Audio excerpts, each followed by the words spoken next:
Selamat pagi para siswa SMA MA kelas 12.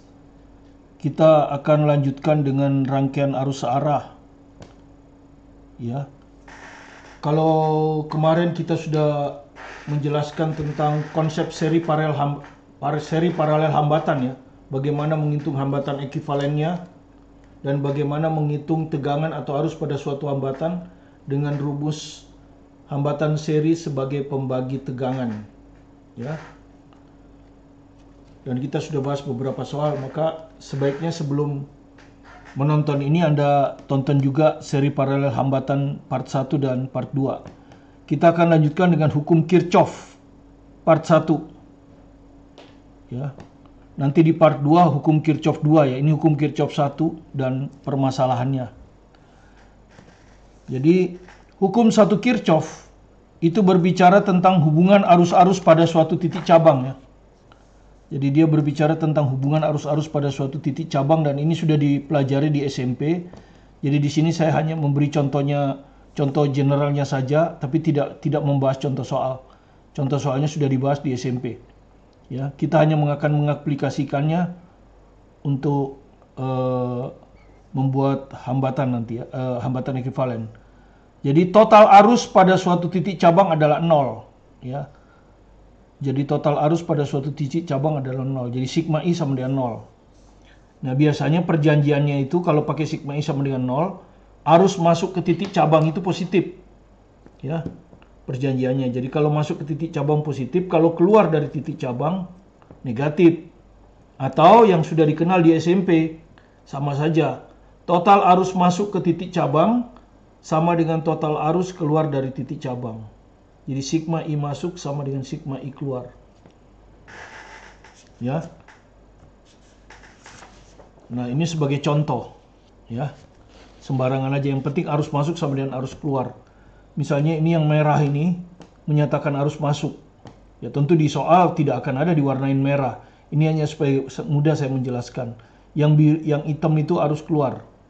Maka kalau kita pilih titik cabang A, ya, kalau kita pilih titik cabang A, tentu arus yang masuk bertanda positif. Arus yang masuk adalah I1, I2, I4. Maka Anda lihat di sini I1, I2, I4 semuanya positif. Kemudian arus yang keluar adalah yang hitam ini, I3, I5, minus. Jadi kalau Anda pakai sigma I masuk sama dengan sigma I keluar, sama aja Anda memindahkan yang negatif ini ke kanan. Jadi akan dapat sigma I masuk I1 tambah I2 tambah I4. Sigma I keluar I3 tambah I5. Sama saja ya. Nah, kadang-kadang kita gunakan sigma I sama dengan 0, kadang-kadang kita gunakan yang lain. Ya. Titik cabang B. Di titik cabang B ini arus yang masuk yang merah ini I3. Hanya satu. Makanya plus I3. Ya. Sedangkan arus keluar adalah arus yang masuk ada dua nih. I6 juga masuk ini ya, jadi merah ini ya sebetulnya. Merah. I6 juga masuk nih. Makanya kalau Anda lihat I3 plus, I6 juga plus. Masuk ya. I3 masuk, I6 masuk. Yang keluar adalah I4. Jadi min I4. Ya. Kemudian titik cabang C yang masuk adalah I5. Ya. I6, I7 keluar. Jadi min I6 karena dia keluar, plus I5 karena dia masuk, min I7 karena dia keluar. Oke, seperti itulah hukum 1 Kirchhoff. Nah, sekarang ada istilahnya. Nah, ini hambatan ekuivalen rangkaian bentuk simetris. Ya. Dengan menggunakan hukum 1 Kirchhoff tentang arus dan hukum Ohm, yaitu tegangan sama dengan arus kali hambatan yang dilewati oleh arus, kita bisa menghitung hambatan ekuivalen bentuk simetris. Ya, hambatan ekuivalen bentuk simetris. Ini banyak dibahas di soal advanced level India dan Amerika. Ya, karena itu saya masukkan juga ya. Dan pernah keluar juga di SBMPTN. Pernah keluar juga di SBMPTN ya. Seperti nomor 1 ini. Ini pernah keluar di SBMPTN. Nah, ini diambil dari penuntut belajar fisika sekarang dalam Mungkin terbit Desember karena sekarang baru dikoreksi. Ya ini. Penuntun belajar fisika kelas 12. Jadi bentuk simetris ini tidak bisa Anda selesaikan dengan seri paralel yang konvensional.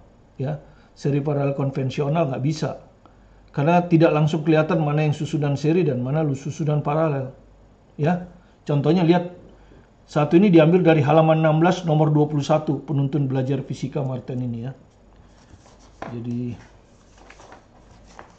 kalau Anda ambil nanti di sini ada halaman 16, nah, seperti ini. Nah, di sini nanti, nah, halaman 16 ini ada rangkaian seperti ini ya. Ada rangkaian seperti ini ya. Jawabannya sudah ada. Ya, karena buku ini tuh contoh soal jawab. Jadi mudah dipelajari, teori sekalian contoh soal jawab. Ya. Nah, sekarang jika tiap resistor pada gambar di bawah ini, jadi Anda lihat ini, ada X, ini ada Y, ini resistor, semuanya 2 ohm. Jadi ini semua 2 ohm. Berapa hambatan antara X dan Y? Nah, kalau Anda pakai seri paralel, nggak ada yang seri nih. Ini dengan ini nggak seri karena ini ada cabang. Tapi ini dengan ini juga nggak paralel karena ujungnya nggak sama. Ini ujungnya Y, ini ujungnya di sini. Jadi nggak ada yang seri, nggak ada yang paralel. Maka dengan bermodalkan seri paralel, Anda tidak bisa membuat soal ini. Ya, ini pernah keluar di SBMPTN. Nanti pakai Wheatstone ya. Nanti kita akan ke sana juga ya, Wheatstone ya. Mungkin di part 2 nanti. Tapi sekarang kita akan gunakan cukup dengan simetris saja ya. Oke, mari kita jawab. Ya. Nah, kalau Anda lihat di sini X dan Y diberi nama ya. Tapi ini belum ada namanya, titik ini belum ada namanya, titik ini belum ada namanya. Karena itu saya kasih nama PQ, tinta merah ini. Ya. Jadi kedua titik yang belum diberi nama kita beri nama P dan Q. Akibatnya kalau kita baca ini kan XPQY. XPQY ini bisa kita sebut nama dari segi 4. Nah, kalau begini sulit kita melihat bentuk simetrisnya. Nah, untuk mudah melihat bentuk simetrisnya kita buat bentuk wajik ya. Wajik ya. Jadi bentuk wajik. Jadi kita bikinlah bentuk wajik seperti ini. Nah.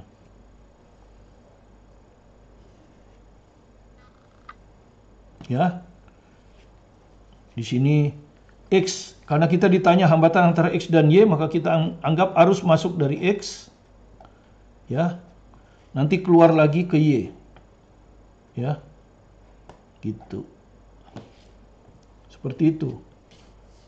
Ya, sehingga nanti kita bisa gantikan ini arus masuk, ini hambatan ekivalennya, ya. Arus masuk I, arus keluar juga I. Ini titik Y, ini titik X. Ini RXY. Maka menurut hukum Ohm, VXY akan sama dengan arus kali hambatan ekivalen yang ditanya itu. Ya. Ini menurut hukum Ohm. Makanya saya bilang hukum Ohm dan simetris kan. Nah, sekarang Anda lihat. Ya. Ini PQ ya. Yang merah tadi ya. PQ. Nah. Sekarang Anda lihat, ini antara X dan P kan? Antara X dan P. Jadi ini X, ini P, taruh di sini. Nah, ini sudah. Ini gambarnya. Kemudian antara P dan Q, ini. Di yang merah ini ya. Di yang merah ini, oke? Nah. Jadi ini sudah. Ya. Kemudian ini antara P dan Y. Ya, antara P dan Y. Ini P, ini Y. Jadi digambar di sini. Nah, dengan demikian ini sudah. Terus dari Q ke Y. Q ke Y. Q, Y di sini. Nah, ini sudah. Kemudian ini X, Q. X, Q. X, Q di sini. Nah, selesai sudah. Semua hambatan sudah dimasukkan. Nah, ini namanya bentuk wajik. Kalau ini mudah kita lihat bentuk simetrisnya, ya. Kalau kita ikutin perjalanan dari arus ke X, ini dia akan dibagi 2 kan? Satu ke XP, satu lagi ke XQ. Dan simetris karena ini hambatannya R, ini R. Ya, di sini ini tengah, persis simetris kan? Kalau saya potong begini kan bentuk kiri dengan bentuk kanan sama. Yaitu disebut bentuk simetris, ya. Jadi dibagi dua dan jalur yang sama, maka dia sama saja I-nya ini dibagi dua. Jadi ini nanti akan menjadi, ini akan menjadi I per 2, ya. Ini akan menjadi I per 2. Ini juga akan menjadi I per 2. Nah, begini. Sekarang di arah keluar. Di arah keluar juga begitu. Ini lewat R, ini lewat R. Dan ketika dia bersatu harus I. Dengan demikian ini juga sama. Ini masuknya pasti I per 2. Ini juga kesananya pasti I per 2. Karena dia harus menghasilkan I. Menurut Kirchhoff kan. Sedangkan ini simetris. Simetris kan berarti dibagi 2. Selesai. Sekarang kita hitung VXY. VXY ya. VXY. Bisa lewat P, bisa juga lewat Q. Sama saja hasilnya. Sini saya pilih aja XP lewat P. Ya, kalau lewat P, maka VXY kan ini. Sama dengan VXP, ya kan? Sama dengan VXP ditambah, ya kan? VXP ditambah VPY. VPY. Nah, tinggal kita hitung. VXP ini apa? Melalui R kan? Ini hambatannya R ini. Ya. Sama semua, yaitu 2 ohm. Gitu. Jadi tiap resistor itu 2 ohm. Jadi R di sini itu 2 ohm. Oke. VXP adalah menurut ohm arusnya I per 2, hambatannya R. Jadi I per 2 kali R. Ditambah VPY, arusnya juga I per 2, hambatannya juga R. Jadi ditambah I per 2 dikali R. Begini. Ya, jadi kalau kita jumlahkan I per 2 tambah R, I per 2 tambah R, berarti sama dengan IR ya. IR. Nah, ini kita dapat VXY. Nah, tinggal disamakan. Ya, tinggal disamakan. VXY di sini, ya, yang rangkaian ekivalen ini adalah X kali RXY. Sementara dari bentuk simetris tadi, VXY itu sama dengan I kali R. Ya, ini R kecil ya sebetulnya. Kita di sana R kecil. Ya, I kali R. Berarti kalau luas kiri sama, menurut matematik luas kanan juga harus sama.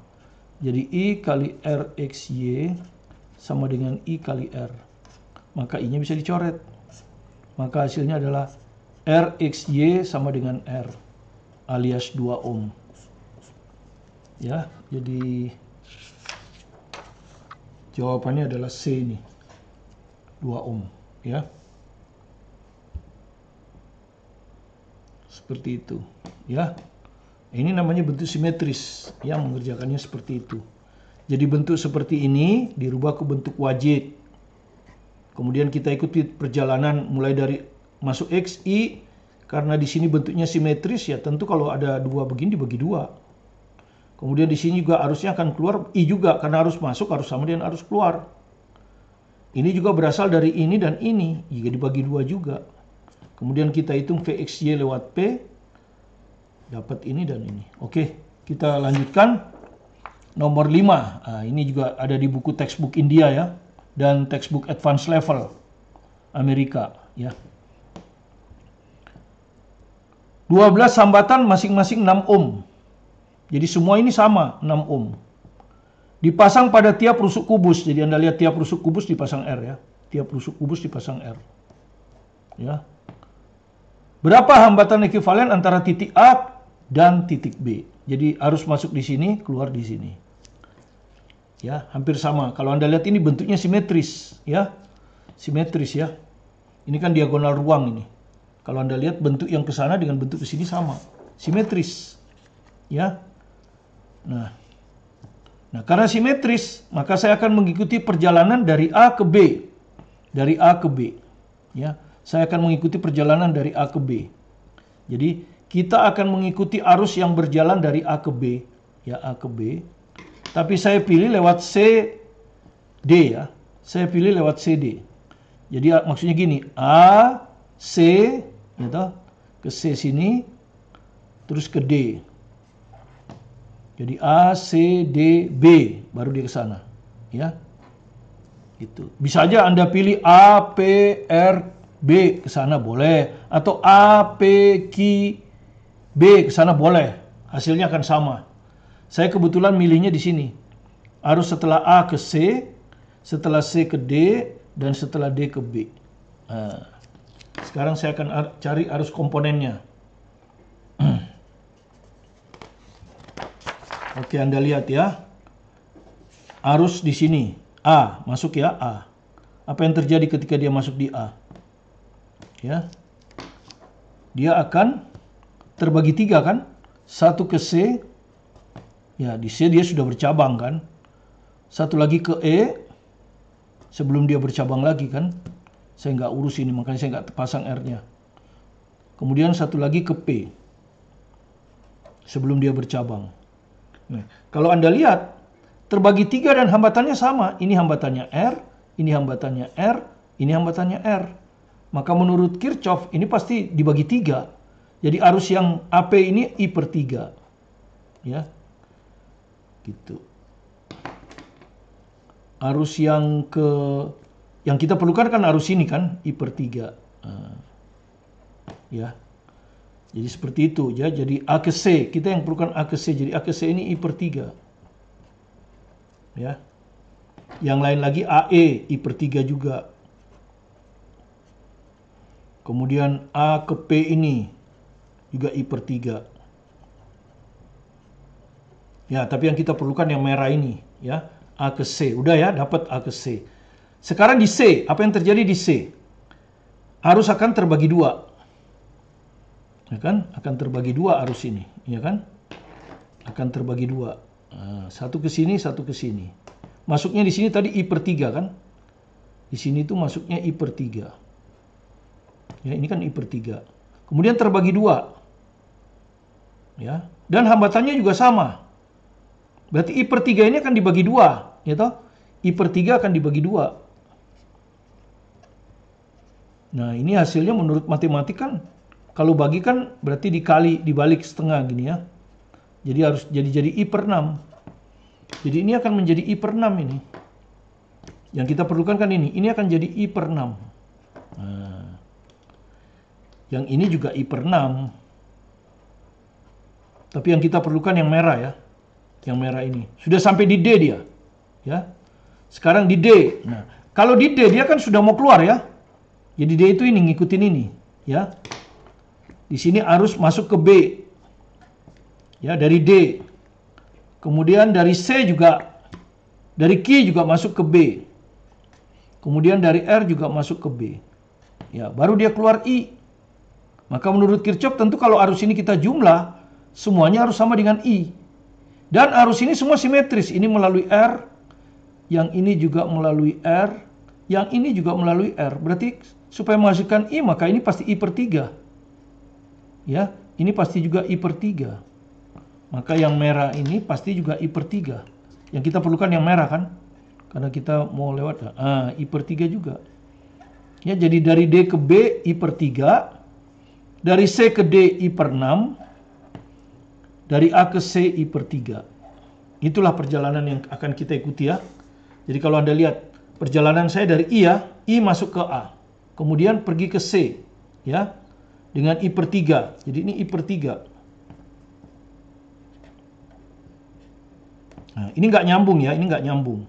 Kemudian dari C ke D, I per 6. I per 6. Kemudian dari D ke B, I per 3. Sampailah dia di B. Keluar I. Nah, sekarang saya hitung berapa tegangan AB dari rangkaian yang bawah ini ya. Ya, jadi sekarang saya hitung berapa tegangan AB pada rangkaian yang bawah ini. Ya. Jadi dari A ke C harusnya I per 3. Dari C ke D, ya tadi sudah ketemu C ke D ini harusnya I per 6. Kemudian dari D ke B arusnya I per 3. Ya. Nah, sekarang kita hitung ya.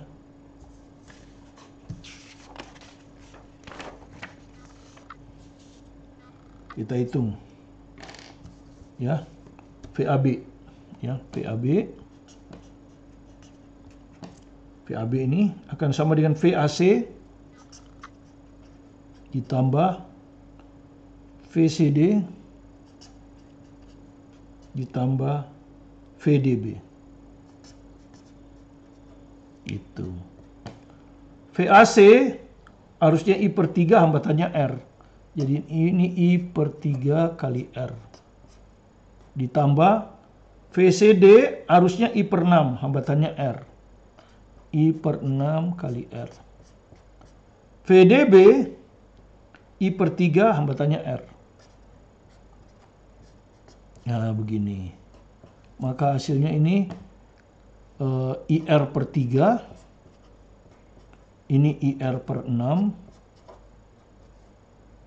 ini IR per 3. Nah, tentu kalau pecahan penyebutnya disamakan. Ini disamakan dengan 6 berarti dikali 2. 2 IR. Ini tetap IR. Ini 3 dijadikan 6 berarti dikali 2. 2 IR. Maka hasilnya adalah 2 tambah 1 tambah 2. 5 IR per 6. Nah, inilah VAB dari Kirchhoff. Nah, tentu kita bisa gantikan arus masuk di A, I. Kemudian kita anggap aja antara A dan B ini suatu hambatan ekivalen, gitu. Ini adalah R ekivalen antara A dan B. Kemudian dia keluar di B. Arusnya I. Ya, jadi masuk I, keluar I. Maka kalau kita hitung dengan hambatan ekivalen, VAB akan sama dengan I kali R ekivalen. Nah, kan gitu. Antara A dan B ya. Jadi bisa aja kita ganti ini I kali RAB gitu ya. Maksudnya R ekivalen antara AB. Ini yang ditanya kan? Seperti tadi kita tinggal samakan. Ini VAB yang kita dapat dari Kirchhoff. Ini VAB yang kita dapat dari hukum Ohm. Ya. Makanya saya bilang bentuk simetris bisa diselesaikan dengan hukum 1 Kirchhoff dan hukum Ohm. Ya, jadi kita samakan. Jadi I kali RAB akan sama dengan 5 IR per 6. Nah, dengan demikian I-nya bisa dicoret. Set. Jadi RAB akan sama dengan 5R per 6. Nah, sekarang tinggal masukkan R-nya berapa? 6. Jadi sama dengan 5 per 6 kali 6 ohm. Jadi hasilnya adalah 5 ohm. Ya. Jadi Anda nggak bisa pecahkan dengan seri paralel yang konvensional. Anda harus bisa melihat mana titik yang sama. Itu pasti nggak akan bisa selesai dalam satu menit lebih. Ya. Ini 1 menit selesai. Jadi jawabannya adalah C ini, 5 ohm. Ya. Ini ada di soal ini, ada di buku ini, dan ada lagi bentuk simetris lainnya di soal ini. Ada lagi bentuk simetris lainnya. Anda latihan sendiri ya. Anda latihan sendiri memecahkannya. Ya. Nah, 5 tahun yang lalu saya sudah membuat bagaimana menghitung ini. Ya, Anda lihat aja di rangkaian arus searah. Hambatan untuk bentuk simetris. Itu ada lagi satu bentuk yang keluar di situ. Ya, itu didapat dari soal Gray Amerika. Ya. Graduate Record Examination. Oke. Itulah cara mengukur hambatan ekivalen ya. Hambatan ekivalen.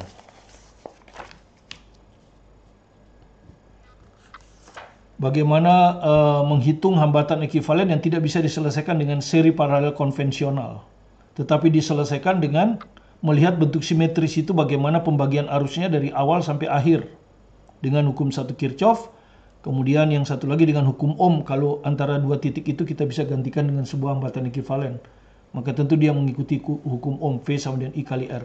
Dengan menyamakan keduanya, Anda bisa dapat hambatan ekivalen dari bentuk simetri tersebut. Kita kasih contoh untuk bentuk kubus dan satu lagi bentuk wajik, tapi tidak langsung. Artinya Anda harus merubah bentuk biasa ke bentuk wajib, ya. Sekarang kita ke hukum 2 Kirchhoff. Hukum 2 Kirchhoff prinsipnya adalah nanti akan ada dua. Satu, kalau Anda berjalan mengikuti loop, maka sesuai dengan hukum kekekalan energi mekanik, ya, maka V loop, ya, itu akan gaya konservatif. Listrik statik itu kan gaya konservatif, sehingga dia akan mengikuti kalau usaha berkeliling itu 0. Sementara usaha, ya, usaha itu kan muatan kali beda potensial, ya, atau kita tulis saja muatan kali potensial lah, ya. Maka kalau usahanya 0, muatan nggak mungkin 0, maka tentu tegangannya yang 0. Itulah asal daripada hukum 2 Kirchhoff. Jadi tegangan ketika kita mengikuti loop mulai dari satu titik kembali lagi ke titik tersebut, ya, itu dihitung dari resultan dari baterai, GGL baterai, ditambah penurunan tegangan. Hasilnya harus 0. Nah, bagaimana kalau jalannya tidak tertutup? Ini biasanya kita manfaatkan untuk menghitung tegangan antara dua titik. Misalnya tegangan antara A dan B. Itu kita peroleh dengan berjalan dari A ke B. Kalau ketemu baterai ya sigma E. Kalau ketemu arus dan hambatan ya sigma IR. Ya. Itu prinsipnya yang akan ada di hukum 2 Kirchhoff. Nah, bunyi hukum 2 Kirchhoff adalah sebagai berikut. Untuk perjalanan mengitari sebuah loop. Loop itu ya pokoknya jalan tertutup. Dia bisa segi 4, bisa lingkaran, pokoknya jalannya tertutup, siklus. Untuk perjalanan mengitari sebuah loop, mulai dari satu titik, berkeliling dan akhirnya kembali lagi ke titik tersebut. Maka jumlah aljabar, jadi bukan vektor ini ya, jumlah aljabar GGLE yang dilewati semua, dan penurunan tegangan semua hambatan yang dilewati adalah 0. Itulah yang dinotasikan dengan V loop sama dengan sigma E tambah sigma IR sama dengan 0. Nah, perjanjian tandanya, ya, perjanjian tanda untuk GGL baterai. GGL baterai itu kan bisa positif, bisa negatif. Kan ada yang panjang, ada yang pendek. Nah, ketika Anda mengitari sebuah loop, maka GGL bertanda positif jika kutub positif baterai garis panjang ketemu lebih dulu. Jadi contohnya ini ada baterai, ya. Tentu yang panjang ini kutub positif, yang pendek kutub negatif. Nah, Anda kebetulan arah loop Anda begini, maka yang dilewati dulu kutub positif. Maka di sini GGL bertanda positif. Misalnya ini GGL-nya 6 volt, berarti plus 6. Tapi misalnya baterainya terpasang seperti ini. Kemudian Anda berjalan dari sini, ketemu yang pendek dulu, atau kutub negatif, maka E-nya ini akan negatif. Jadi misalnya ini 6 volt, maka di sini masukannya min 6. Ya, seperti itu maksudnya. Kemudian yang kedua, di sini ada arus. Ketika arah loop searah arus, maka arus I bertanda positif. Tapi ketika arah loop berlawanan arah dengan arus I bertanda negatif. Misalnya, arus begini sama dengan 2 ampere, kemudian arah loop itu Anda ke sana. Ya. Searah kan? Maka I-nya juga plus 2 ampere. Tapi kalau arah loop Anda arah arus Anda ke sana. Sementara arah loop Anda gini. Kan berlawanan arah nih. Maka I di loop ini harus dimasukkan min 2 ampere. Ya, itu maksudnya. Nah, supaya jelas mari kita lihat soalnya. Di part 1 ini kita hanya cerita masalah rangkaian satu loop. Masalah rangkaian 2 loop kita akan cerita di part 2, ya. Ya. Soalnya diambil dari buku ini, tapi saya buat soal esai supaya pertanyaannya lebih dari satu. Kalau di buku itu pertanyaannya hanya ini, tegangan jepit pada titik AB di sini karena MC. Sini saya tambah bagaimana ngitung arusnya, kemudian bagaimana menghitung tegangan jepit yang lain, misalnya pada titik AC. Ya, seperti itu. Oke. Soalnya seperti ini. Perhatikan gambaran rangkaian listrik di bawah ini. Ini ada gambar rangkaian. R-nya ada 4, R1, R2, R3, R4. Baterainya ada 3. Semua GGL-nya sama 8 volt. Ya. Bagaimana arus melalui baterai? Ya, karena satu loop pasti arusnya cuma satu kan. Ya, karena itu kita cukup kerjakan seperti ini. Nah, ya. Kita buat sekarang, ya. Misalkan arus melalui baterai adalah searah jarum jam. Ini saya misalkan ya. Nanti kalau negatif berarti Kalau nanti ketemu negatif berarti arahnya bukan searah jarum jam, tapi berlawanan arah jarum jam. Dari A ke B ya, searah jarum jam dari A ke B. Jadi kita anggap aja ini kan ngeliling aja harusnya. Jadi begini. Jadi searah jarum jam begini kan kalau searah jarum jam. Jadi ini harusnya di sini itu anggap aja ini I, di sini juga I. Searah jarum jam ini juga I. Ini juga I, begitu ya. Searah jarum jam. Nanti loopnya juga saya ambil searah jarum jam ya. Ini nanti loop ya. Searah jarum jam. Anggap aja harusnya I. Nah kan yang ditanya I ini kan, berapa I? Nah, supaya I-nya positif, maka arah loopnya saya tentukan searah dengan arah loop. Ya, searah dengan arah loop. Searah dengan arus. Kalau Anda ambil berlawanan arah, nanti loopnya dimasukkan min. Nggak ada masalah. Jadi supaya gampang aja, supaya I positif, ambil saja arah loop sesuai arah arus, yaitu searah jarum jam. Kemudian hukum 2 Kirchhoff bilang, resultan dari V, ya saya anggap aja saya akan start mulai dari A nanti.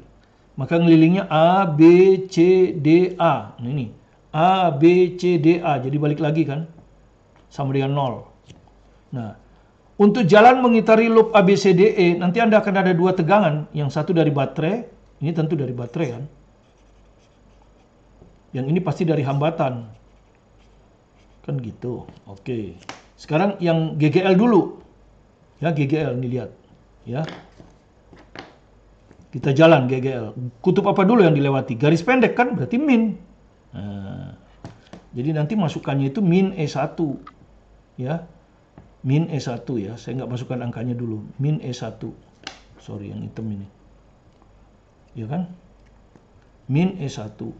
Kan gini. Udah. Set, ketemu baterai 2. Min juga. Ya, garis pendek juga. Jadi, min E2. Set, sampai di C. Kemudian, ketemu lagi baterai yang ketiga. Min juga. Ya, garis pendeknya dulu yang ketemu. Ya, terus ini sudah nggak ada lagi baterai. Min juga, min E3. Selesai baru arus diuruskan. Arusnya cuma satu, I aja. Dan positif. Karena kita ambil arah loop sesuai dengan arah arus. Jadi positif ini. Kali hambatan yang dilewati. R1, R2, R3, R4. Jadi tinggal ditambah aja. R1 tambah R2 tambah R3 tambah R4. Maka hasilnya harus sama dengan 0. Ya.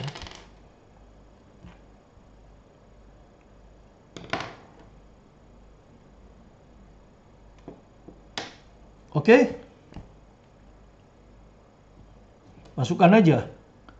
E1 8, 8, 8. Jadi ini min 8, min 8, min 8. Ditambah I, R1 3, R2 3, R3 2, R4 4. Sama dengan 0. Ya.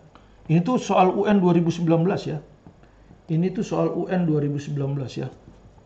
UN 2019. Jadi masih baru ini soal ini.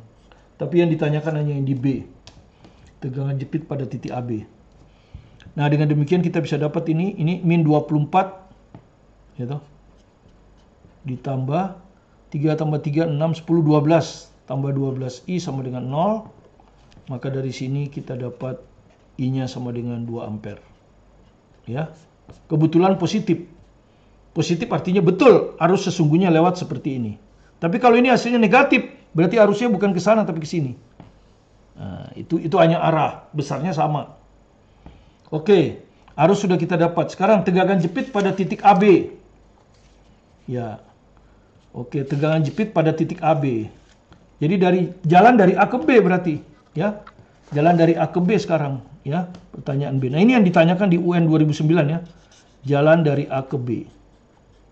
Nah, jalan dari A ke B ini kan bisa kita melalui R1 ya. Kita bisa melalui R1. Kan gitu.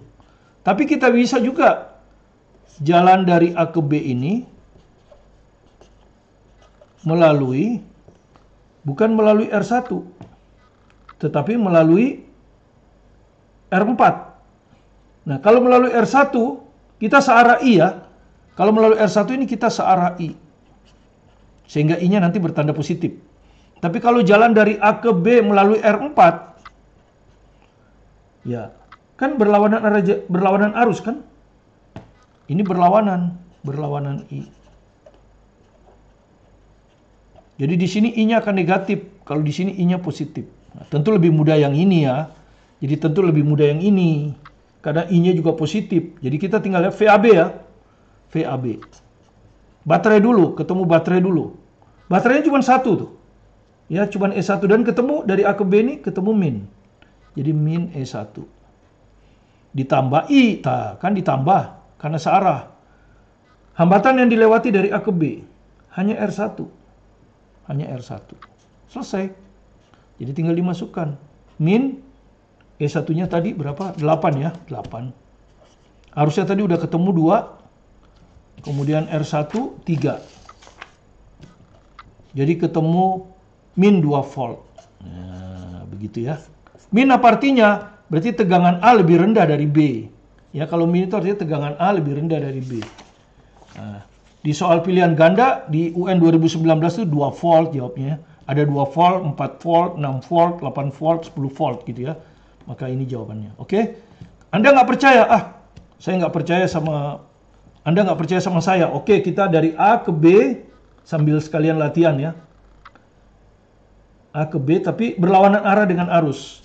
Maka VAB sama dengan GGL dulu ya. Ada berapa baterai yang dilewati? 1, 2. Oke. Sret. Kutub apa dulu yang dilewati? Kutub positif kan? Ya, kutub positif ini. Ya, ketika kita lewat begini ya kutub positif. Jadi plus E3. Sret ke sini. Nah, apa dulu yang dilewati? Plus lagi. Plus E2. Ya. Sudah sampai di B. Sekarang arusnya. Kita berlawanan dengan arus. Maka min I. Kali hambatan yang dilewati dari A ke B. R4, R3, R2. R4, R3, R2. Ini harus ketemu min 2 volt juga. Oke, kalau tidak percaya. 88 ya. Ini plus 8, plus 8. Min. Arusnya tadi 2 ya. R4. Ini ya. 4, 2, 3. 4 tambah 2 tambah 3. Ini 16 ya. Min 2 kali 9. Tuh kan. 16 kurang 18. Ketemunya juga min 2 volt. Cuman panjang ya. Lebih panjang. Jadi sama. Jalan apapun Anda tempuh dari A ke B. Asalkan Anda benar pada perjanjian tanda. Yaitu ketika jalan dari AB. Menurut arus Anda berlawanan plus. Min. Kalau searah plus. Ketemu kutub baterai positif lebih dulu plus. Ketemu kutub negatif lebih dulu min. Seperti itu ya. Nah, terakhir adalah tegangan jepit pada titik AC. Anda tinggal hitung ya. VAC, berapa VAC? Berarti jalan dari A ke C kan? Ya, VAC. Oke, saya lebih baik jalan searah arus ya. Nanti Anda coba di rumah berlawanan arus. VAC lewat R1 searah arus. Sehingga arus I-nya positif. Oke, GGL dulu dari A ke C ya. Ada dua ya dari A ke C ini. E1 dan E2. Seret min E1. Terus sampai B. Min lagi, min E2. Sudah. Searah arus berarti plus I. Hambatan yang dilewati dari A ke C, R1, R2. Nah, Anda tinggal masukkan ini, min 8 ditambah 2. R1, R2. 3 tambah 3. Anda akan dapat min 16 ditambah 3 kali 3, 6, 12. Jadi akan Anda dapat min 4 volt. Artinya tegangan A lebih rendah dari C. Nah, coba Anda lewat yang ini. Sama nggak hasilnya? Ya, Anda coba sendiri. Oke, itu. Nanti kita akan lanjutkan di part 2 dengan hukum 2 Kirchhoff. Ditambah mungkin ada soal review ya. Mungkin seri paralel juga kita ikutkan ya kalau ada waktu. Terima kasih. atas perhatian Anda mengikuti video pembelajaran ini dari awal sampai akhir. Semoga bermanfaat dan Anda mendapat tambahan pengetahuan untuk lebih mantap memahami hukum Kirchhoff. Jangan lupa kalau Anda merasa ini bermanfaat di-subscribe, kalau belum subscribe. Kalau sudah cukup di-like. Untuk memberi dukungan kepada kami agar kami bisa menyediakan pembelajaran tuntas dari kelas 1 sampai kelas 3 baik mata pelajaran matematik, fisika, dan kimia, sehingga YouTube Martin Kanginan ini nanti bisa dipakai di seluruh Indonesia untuk mendapatkan matematik, fisika, kimia, pemahaman yang bagus, sehingga Anda bisa mungkin ada yang menempuh menjadi ilmuwan atau penemu. Itu yang saya harapkan. Terima kasih. Saya Martin Kanginan, tetap semangat belajar mandiri di rumah.